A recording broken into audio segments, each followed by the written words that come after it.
लगाम लगाने नेतन्याहू सामने आए तो एक नया दावा कर डाला। उन्होंने कहा कि इजरायल ने ईरान की न्यूक्लियर और बैलिस्टिक ताकत दोनों को खत्म कर दिया है, लेकिन ईरान के साउथ पार्ट्स में हुए हमले पर अकेले पड़ गए।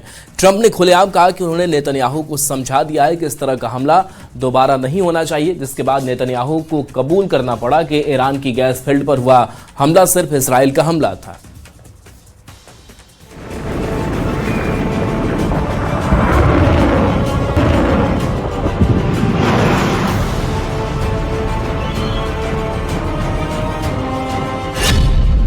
झूठे साबित हुए सारे दावे।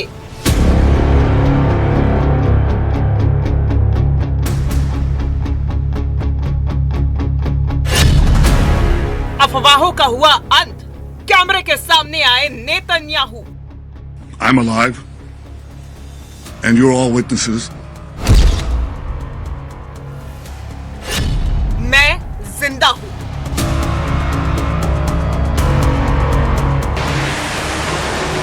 मिडिल ईस्ट इस वक्त भीषण टकराव के दौर से गुजर रहा है। इजरायल और ईरान के बीच तनाव चरम पर है। मिसाइल हमले, ड्रोन स्ट्राइक और सैन्य कार्रवाई लगातार जारी है। जंग के इसी माहौल में सोशल मीडिया पर एक सनसनीखेज अफवाह फैलाई गई कि इजरायल के प्रधानमंत्री बेंजामिन नेतन्याहू मारे गए हैं। कुछ पोस्ट में तो ये तक दावा किया गया कि ईरान ने उन्हें निशाना बनाया है, लेकिन इन दावों के बीच अचानक नेतन्याहू का एक वीडियो सामने आता है और सारी अफवाहों पर ब्रेक लग जाता है।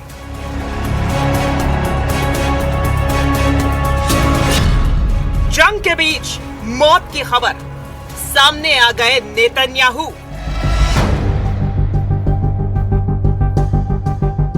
अमेरिकी राजदूत माइक हकाबी के साथ एक इमारत में चलते हुए नेतन्याहू कैमरे के सामने आते हैं और सीधे सीधे उन अफवाहों को चुनौती देते हैं जो उनकी मौत की बात कर रही थी।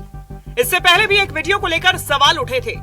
कहा गया कि वो एआई से बना है, यहाँ तक कि उंगलियों की गिनती तक पर बहस छिड़ गई थी।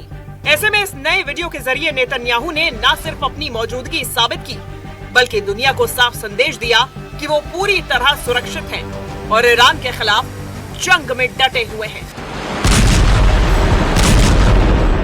I'm alive, and you're all witnesses.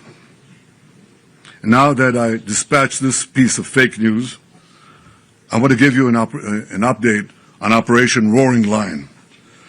Under President Trump's visionary leadership, America and Israel are acting together in Iran with great determination and unprecedented strength.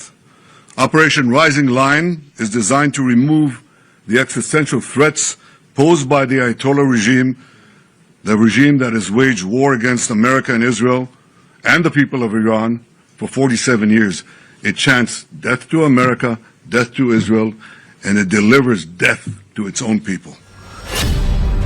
जंग के नतीजे पर नेतन्याहू का बड़ा दावा।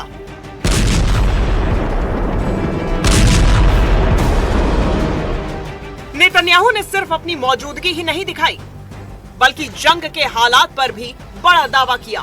उन्होंने कहा कि इजरायल की कार्रवाई लगातार जारी है और ईरान को भारी नुकसान पहुंचाया जा रहा है। इजरायल का दावा है कि ईरान के मिसाइल लॉन्चर, ड्रोन सिस्टम और सैन्य ठिकानों को लगातार निशाना बनाया जा रहा है और उसकी सैन्य क्षमता तेजी से कमजोर हो रही है। Despite the fake news that is unfortunately being spread since the start of the war 20 days ago, we are winning and Iran is being decimated. Iran's missile and drone arsenal is being massively degraded and will be destroyed. Hundreds of their launchers have been destroyed, their stockpiles of missiles are being hit hard, and so are the industries that produce them. That's important.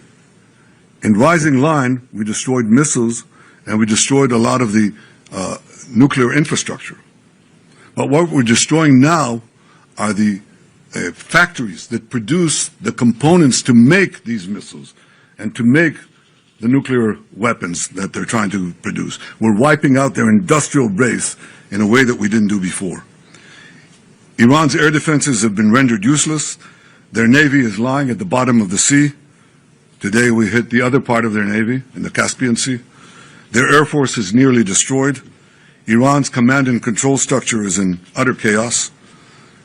And I can tell you that there's still more work to do, and we're going to do it.